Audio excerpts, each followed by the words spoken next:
Саламатсыздар ма балалар? Бүгінгі сабағымыздың тақырыбы рентген сәулелері деп аталады. Парта кішкене май болғаннан кейін, жазылмағаннан кейін мына жаққа түсіндіретін боламын.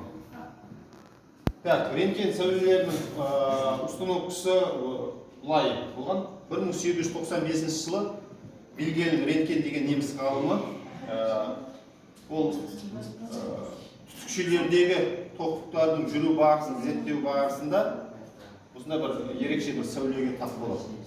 Бұл сәуле көзге көрінбейді біріншіден. Екіншіден кейбір заттарға тиген кезде жарқылды туғызады. Ал фотопластинканы қарайды. Фотопластика деген кәдімгі фотоаппараттардың бетіндегі бұрынғы пластинкалар болады ғой, фотопластинка. Ескі фотоаппараттарда болады. Соны қарайтады. Сәуле көзге көрінбейді. Енді установкаға келетін болсақ, түтікшесі мынау Вильгельм Рентгеннің жасаған түтікшесі мынандай болады. Мынау катод, мынау оралтылған катод, екіншісі мынау анод. Мынау катодтың қорек көзі, мынау анодтың қорек көзі. Катодтың қорек көзі мына жерде қызады, мына катушка қызады. Қызған кезде бұның бойынан электрондар жылынып шығып анодқа қарай жылжиды. Себебі электр өрісі плюстен минусқа қарай бағытталады. Электр өрісі плюстен минусқа барады, ал ток ол минустан плюске қарай жүреді.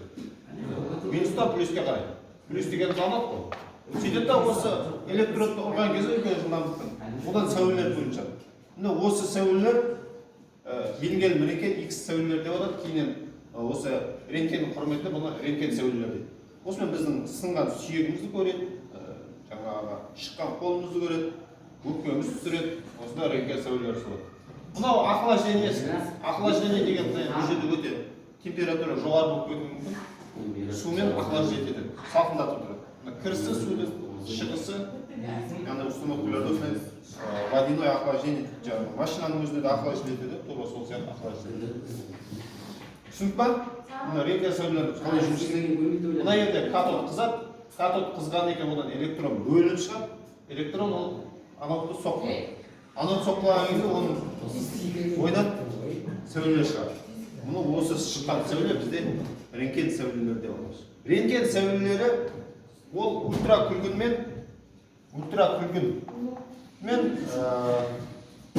гамма сәулелерінің арасында мына аралықта жиілігі бойынша рентген сәулелері ультракүлгін мен гамма сәуленің арасында жатады жиілігі.